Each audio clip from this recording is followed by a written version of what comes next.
¿Qué tal? Bienvenidos, bienvenidas a la clase de evaluación física del atleta de powerlifting. Cómo medir, interpretar y aplicar los datos en la práctica nutricional o conocer mi morfología o antropometría, ¿no? Básicamente, esta es una clasecita que vamos a interpretar o subir un poquito sobre el abordaje en esta materia o ciencia como tal. Entonces, simplemente para abordar de una forma de atletas de powerlifting, categorías varonil, femenil, con algunos ejemplos y sea un poquito más en la brecha del meter estas ciencias aplicadas al rendimiento deportivo, en este caso la fuerza, ¿no? Así que pues espero que les guste y pues vamos a adelante. ¿Cuál es el objetivo de la clase? Pues entrenadores y nutricionistas interesados en el rendimiento de fuerza, ¿ok? Mostrar una metodología aplicada, en este caso de nuestra marca Relentless Performance, que es antropometría, índices de fuerza relativa y también ayudar a profesionales. En este caso, queremos a diferenciar, en el caso de una evaluación física o antropométrica, mostrar cómo una evaluación basada en datos,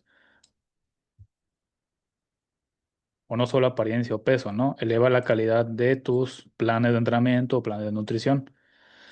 Esto nos puede ayudar a posicionarnos de una forma mejor en formación aplicada al powerlifting, que realmente no hay muchos estudios en Latinoamérica del abordaje tanto nutricional o antropométrico, ¿no? Que eso nos puede ayudar a distinguir categorías de peso, ¿ok? Y así conectar la ciencia práctica en el campo, en el día a día, para resultados más realistas, ¿no? Como vemos esos talentos deportivos en ciertas categorías, en subjunior, juniors, opens o masters, el alto rendimiento o quienes llegan a los top y quienes llegan incluso a los mundiales, ¿no? O quienes llevan tiempo peleando por ganar algún podio. O vemos estas distinciones de, ya serán otra clase, especialistas en squat, en bench, en deadlift, ¿ok?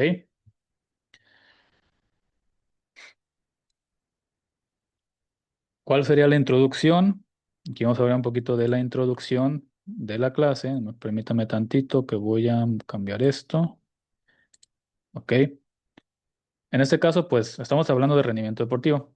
No estamos hablando que la mayoría evalúa fitness general. En el powerlifting necesitamos un enfoque distinto. Estructura, neuromuscular y técnica. Después de evaluar a decenas de atletas, en este caso, descubrí o he descubierto o estoy aprendiendo que los datos son importantes. Sin datos no podemos tomar mejores decisiones. Entonces, si no sabemos interpretarlos también, según la disciplina deportiva. Aquí te enseñaré más o menos cómo trabajo, qué es lo que se hace, con criterio y con datos, ¿no? Al final de cuentas es aportar lo que yo sé, mi expertise y mi conocimiento en el área. El powerlifting no trata solo de levantar más. Evidentemente se contradice un poquito porque el deporte requiere de esto, ¿no? Levantar más kilogramos conforme avanzas en tu carrera deportiva, pero también entender el cuerpo del atleta de una forma holística, cómo cambia, cómo se adapta, cómo responde a nivel de fisiología y una buena evaluación nos ayuda. Es ese partir de a dónde vamos a dirigirnos, ¿ok? ¿Por qué evaluar a un atleta de fuerza? También es para que tú anotes, tomes algunas duditas, etcétera, etcétera, ¿no? ¿Por qué evaluar a un atleta?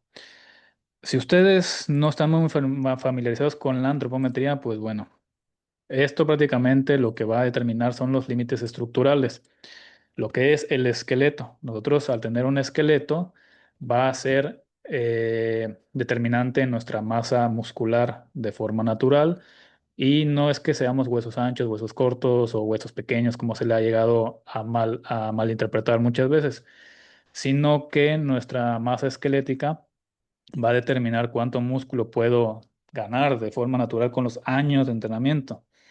Hay personas que por genética, por estructura, morfología van a ganar más que otros. Entonces aquí, una vez determinando que esto se hace una evaluación antropométrica o algunos laboratorios que usan DEXA, bioimpedancia, que realmente estos son métodos, pero la bioimpedancia, por ejemplo, tiene muchos errores porque determina mucho el agua corporal o la retención en general del líquidos, ¿no?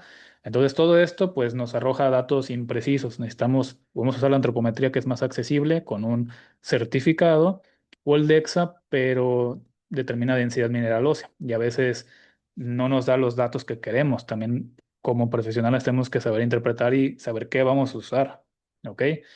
Entonces, ya partiendo de una evaluación, podemos individualizar cargas, nutrición, qué vamos a determinar o cómo podemos determinar una categoría de peso. Es lo que prácticamente quiero hacer hincapié.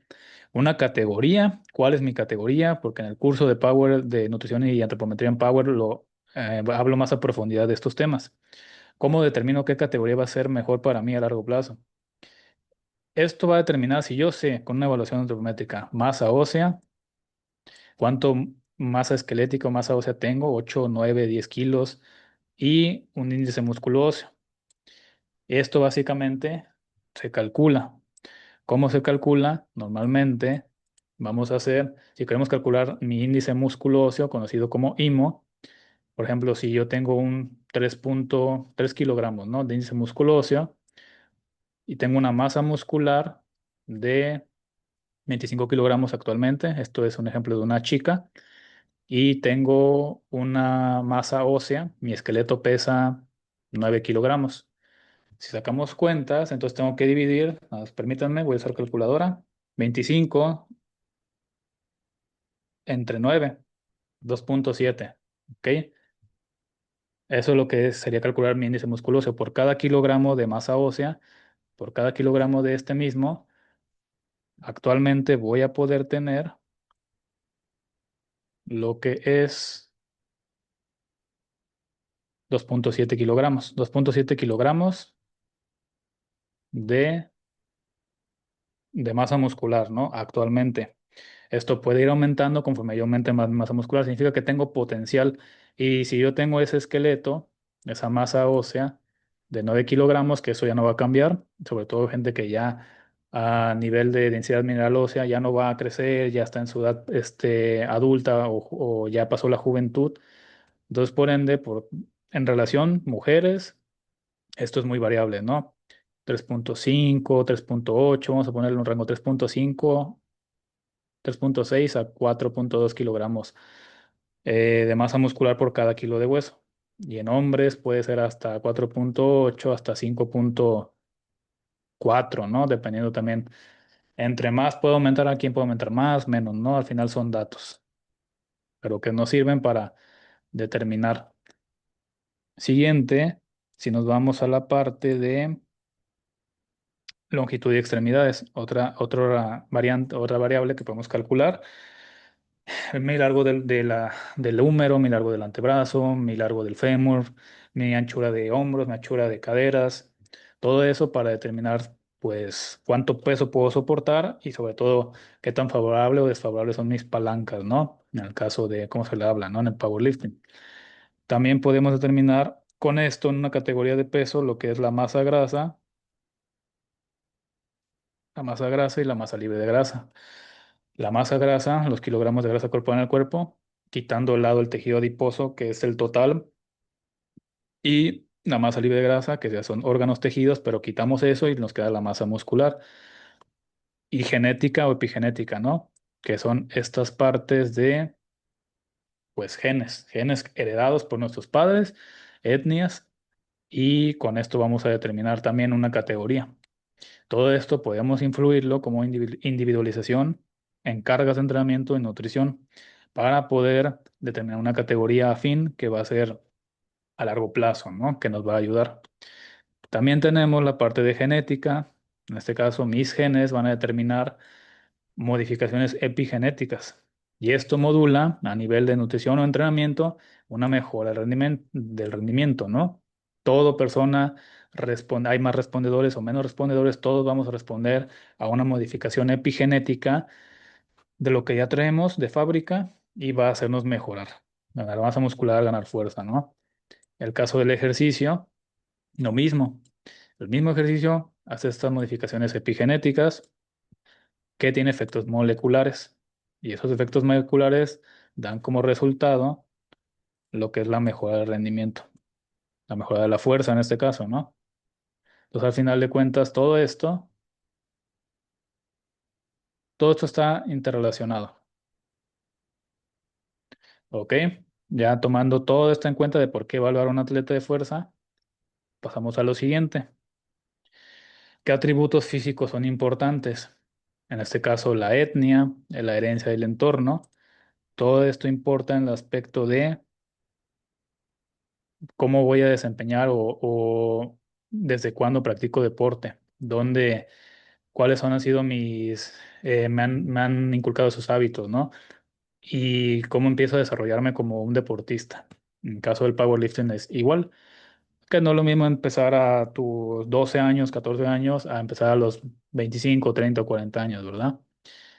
Aunque tengas la mejor genética, aunque tengas la mejor estructura, pero mejoras va a haber. Simplemente va a cambiar mucho el avance y hasta dónde puede llegar. Segundo, la composición corporal.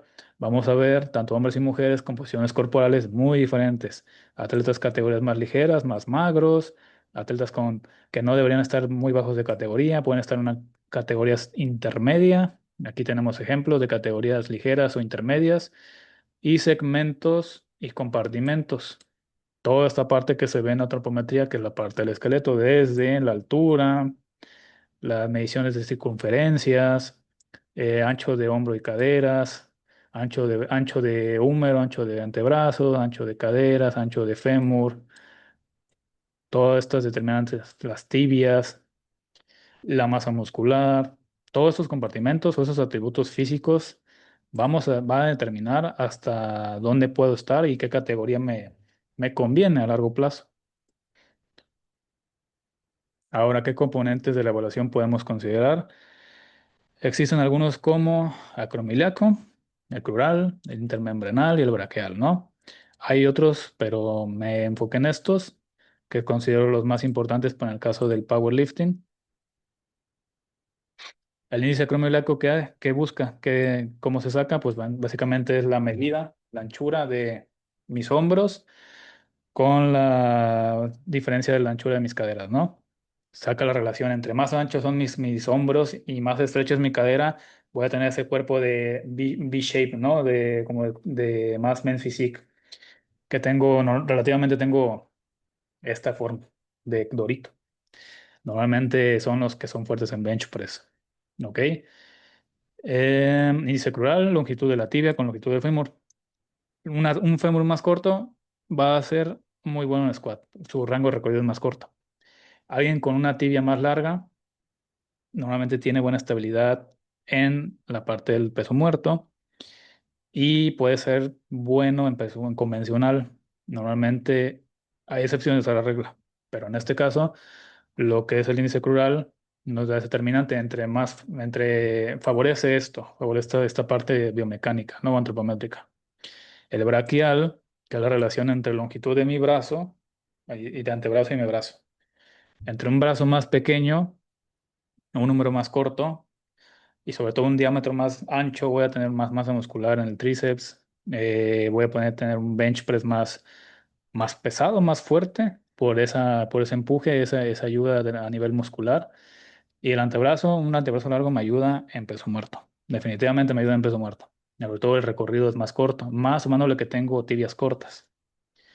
Y el índice intermembranal, que es la relación entre la envergadura de brazos con la talla. Entre tenga una envergadura más corta, voy a ser normalmente mejor en bench o menos recorrido. Y si tengo una talla más alta, más corta, la talla determina mucho como un punto de partida cuál es mi power zone. Categoría, es decir, 1,60 centímetros, mujer, categoría 5,7 tal vez empezando, si estoy muy magra, muy delgada, después 6,3 o le conviene por su masa ósea, su índice músculo óseo, si se hace la evaluación, y tal vez después 6,9 o 6,3 manteniéndose porque hay atletas que se mantienen en la misma categoría porque son buenos ahí y ahí nos dice que ahí su rendimiento, su power zone es esa categoría, ¿ok? Ahora, ¿qué componentes de un powerlifter? Pues básicamente, pues todo el cuerpo. Normalmente eso se puede determinar por deportes, pero aquí vamos a ver lo que son componentes. Vamos a cambiar tantito. Aquí va a haber componentes importantes. Vamos a ver aquí en el caso de diámetros. Aquí puedo considerar diámetro del transverso del tórax a nivel de costillas, a nivel biacromial, ancho de hombros, también el ancho de anteroposterior, a nivel torácico, dorsal, la parte de la espalda, el del húmero, de la muñeca también, el ancho de caderas, el diámetro femoral también, la cabeza del acetábulo, diámetro del fémur, ¿ok? Todos podemos considerar esas partes diametrales en el caso de la estructura. Hay longitudes, aquí vemos el acromio radial, el largo del húmero, también del antebrazo, del radial, de la mano, el dactilion, el mediesteroideo, o radial stylion, toda esta parte también, porque pues al final esto determina mucho en bench press o en peso muerto, ¿no? El ancho acromial, perdón, longitudes y también las tibias, el trocánter del fémur, el trocánter lateral, la distancia del fémur y el largo de la parte de la cresta ilíaca el punto anatómico de la espina ilíaca, ¿no? Hasta el suelo. También algunos pliegues para determinar la grasa corporal o el tejido adiposo, si hay más grasa o hay más masa muscular en cierta categoría. Normalmente podemos determinar, son 8, pero podemos agarrar algunas o 6, sumatoria de 6 pliegues. La escápula, el tríceps, la cresta ilíaca o el ilioespinal o supraespinal también, que están acá. Bíceps, el muslo. Podemos determinar todos esos para una evaluación, ¿no? O en el caso de la grasa del tejido adiposo. Y circunferencias, cuello, tórax, el pectoral, brazo, antebrazo, muslo, debajo del glúteo, que es la parte posterior, muslo medio, cuádriceps, pantorrilla, ¿ok? Todas estas circunferencias o mediciones que se hacen en la antropometría para una evaluación más completa. Diámetros socios relevantes, aquí vamos a ver, no voy a detenerme a mencionar todos, pero que intervienen mucho en la parte de los movimientos o que en cómo me encuentro, ¿no? Si voy a ser mejor a nivel bench press, voy a ser mejor en squat, voy a ser mejor en deadlift, o cuánta masa muscular puedo llegar a tener en ciertas zonas o segmentos, ¿no? Longitudes y alturas relevantes, lo que es la parte, hablábamos de longitud del brazo, que influyen en el apalancamiento del brazo y rango de movimiento, la mano también, longitud del antebrazo y la mano, longitud del fémur, longitud de la tibia y la pierna en general, o la altura del tronco, también largo del tronco, un tronco más largo, tronco más corto en relación con mi fémur, con la altura de mi tren inferior, desde la cadera hasta el suelo, que va a determinar ciertas posiciones o cierto patrón, ¿no? De movimiento, o cómo es mi técnica. Pliegues cutáneos relevantes, todo lo que estamos mencionando acá, tríceps, bíceps, muslo, pantorrilla, abdomen, cuestiones que nos ayudan, ¿no? Normalmente un abdomen definido, rayado, en Power no me interesa. O sea, me interesa masa muscular en segmentos, sobre todo en extremidades o segmentos, ¿no? Las camas laterales o mediales, sobre todo la parte que voy a utilizar. Y perímetros relevantes, en este caso, brazos con buen desarrollo del tríceps, pectoral bien desarrollado, hombros, glúteos, muslo, cuádriceps, isquios, espalda, lumbares. Acá, por ejemplo, una evaluación para interpretar un poquito los resultados. Vamos a ver masa corporal de 66, talla sentado de 90, envergadura 1,81, muchísimo mayor que su talla. O sea, esta persona me dice, prácticamente sin conocerlo, dice, tú vas a ser bueno en deadlift. Tienes brazos muy largos, tu recorrido va a ser más corto. Y viendo tu estructura puede ser sumo o convencional. La sumatoria de pliegues, aquí vamos a ver sumatoria. Son las 8 o también hay de 6, ahorita lo vamos a ver. Todas las medidas, los perímetros. Esto es prácticamente No existe, es una medida estándar. Aquí vemos, cuando es negativo se sale de la media. La media viene siendo esta. Sale de la media significa que está debajo del promedio. Y aquí está un poco arriba del promedio. En base a sus características, ojo, no a una persona, que es una persona que no existe. Y lo mismo acá, entre negativo, los que están en negativo se sale un poquito del promedio en base a características de una población internacional o general. O sea, son personas que no existen. Es para referencias de datos. Longitudes y alturas. Una longitud del húmero más larga de lo normal, a diferencia del antebrazo. Pero vemos la envergadura bastante amplia. Entonces probablemente sea bueno un peso muerto, ¿no? La altura espinal de la parte de la espina ilíaca hasta el suelo, o sea, 101. Es muy, o sea, tiene un largo de piernas bastante amplio. Va a costar la sentadilla. O sea, definitivamente va a costar más. Altura del trocante hasta el suelo y altura del fémur, ¿no? Del lateral, a nivel lateral desde la cabeza del trocánter hasta la patela, hasta el tibial, perdón. Y otras medidas que vamos considerando bien, altura del tibial o medial. Nos vamos a diámetros también, del abdomen, de los hombros muchísimo más amplios que la cadera. Entonces significa que tiene más tendencia a tener ese cuerpo así. ¿Por qué la relación caderas, hombros? ¿Ok? Transverso del tórax, anteroposterior del tórax, húmero, muñecas de 5.1, fémur 9.4 y tobillos, ¿no? Entre más negativo me salga, significa que está más bajo para el promedio, en este caso de sus características. Y aquí vemos ya fraccionamiento de 5 componentes. También hay, que es el más completo, masa adiposa, 16.41, masa muscular actual, 28.84, masa ósea, 8.3, masa de la piel, 4 kilogramos, masa residual, 8.61, masa total estimada, 61.2. Entonces, si sacamos cuentas, como habíamos dicho, quiero calcular su índice músculo óseo, que por cierto, sí es cierto, lo tengo en la siguiente. Lo tengo en la siguiente, ¿no? Aquí está. Y aquí vemos los resultados. Básicamente vamos a ver el índice músculo óseo, 3.55. ¿Qué me dice? Bajo. Significa que esta persona tiene un IMO bajo todavía. Pero si se pone a entrenar, porque esta persona pues me dijo que no estaba entrenando fuerza como tal, no, o sea, no entrena, sedentario pues, obviamente va a salir bajo o muy bajo. Necesita desarrollar masa muscular.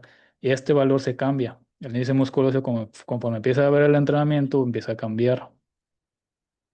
Ese es también el índice adiposo muscular, la relación entre la adiposidad y la masa muscular, que esto está normal, no presenta un exceso de grasa corporal. Entonces, cuando empieza a entrenar, esta persona, ahora sí, si tenemos su índice músculo óseo de 3.55, su masa ósea creo que era 8.2 y su masa muscular, que creo que era 28.84, su masa muscular de 28.84. 28.84 es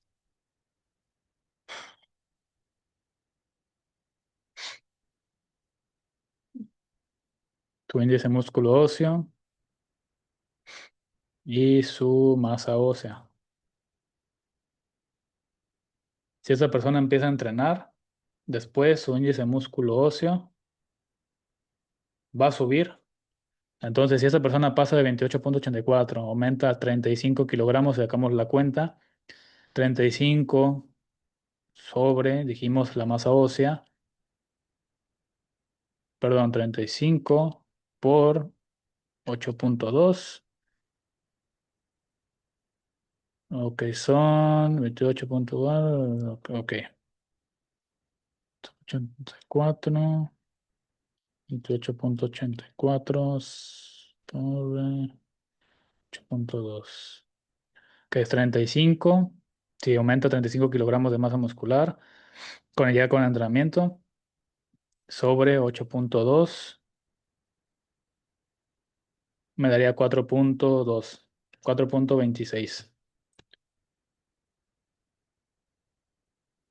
4.26 kilogramos. Ahora esa persona podría incrementar prácticamente. O sea, por cada kilo de hueso actualmente está incrementando 3.55 kilogramos o es lo que tiene como base. Si empieza a entrenar y aumenta su masa muscular, al sacar estos cálculos o volver a evaluarlo, va a tener 4.26 de índice musculoso y su clasificación actual va a pasar de bajo a media o alta o ya hay muy alta. Entonces, esto representa la base de donde se encuentra y obviamente ya teniendo su masa ósea, 8.2 kilos, ¿cuánta masa muscular puede llegar a tener de forma natural? Sería prácticamente tomar en cuenta lo que es 8.2 por en hombres es entre 4.8 dijimos y 5.4, vamos a ponerle 4.8, 8.2 por 4.8, 39 kilogramos. Es un ejemplo, ¿no? De cuánta masa muscular podría tener de forma natural respecto a su masa ósea. Y si es una mujer que tiene 8 kilogramos de masa ósea por actualmente tiene, puede estar ganando 3.6 kilogramos por cada kilo de hueso. Igual sacamos cuenta de 8 por 3.6, 28.8. Vamos a redondearlo a 29. Eso es lo que puede estar generando de forma natural. Y así vamos viendo hasta dónde puede llegar su esqueleto a generar esta masa sin usar nada de ayudas exógenas, ¿no? Y ya al final, pues vemos distribución ósea, lo que es esta parte, envergadura mayor a la talla, ya vimos. Índice córmico, el tronco, que es metricórmico, tronco y piernas iguales, ¿no? Proporcionales la relación. Índice braquial, relación en antebrazo con el brazo, antebrazo corto respecto al brazo, ¿no? Brazo más largo. Índice crural, tibia muy larga. Esta persona puede ser buen corredor o de atletismo o 100 metros. Índice acromiocliaco intermedio, hombros y caderas proporcionados, un poquito más los hombros más anchos y el índice intermembranal. Miembro superior proporcionalmente corto, corto respecto a la parte inferior. Y ya vemos todo lo demás, o sea, es más magro, su sumatoria de pliegues está 49 y 62.3. Si aumenta su masa muscular, que es lo que necesita, va a perder un poquito más de tejido adiposo.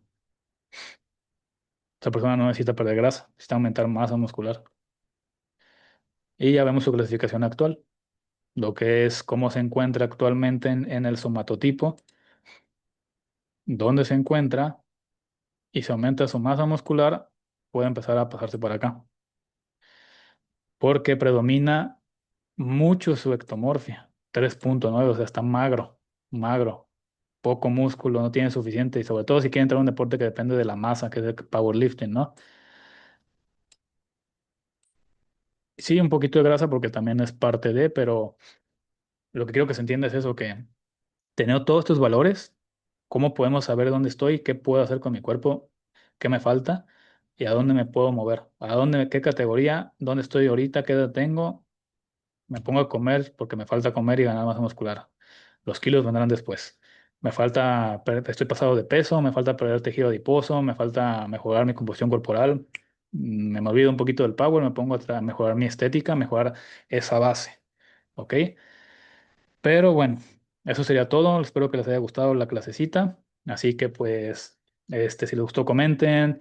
Si tienen alguna duda, si les gustaría una asesoría, les gustaría un poquito más a profundidad, preguntar sobre el curso de nutrición y powerlifting en privado conmigo, cualquier cosita, o para atenciones, ya saben, aquí estoy y no les agradezco mucho su tiempo. Así que pues muchas gracias. Aquí vamos a seguir adelante. Y pues a los que también pues forman parte de Relentless Performance, ¿no? Así que pues nos estamos viendo otra vez en las videoclases del Nutri.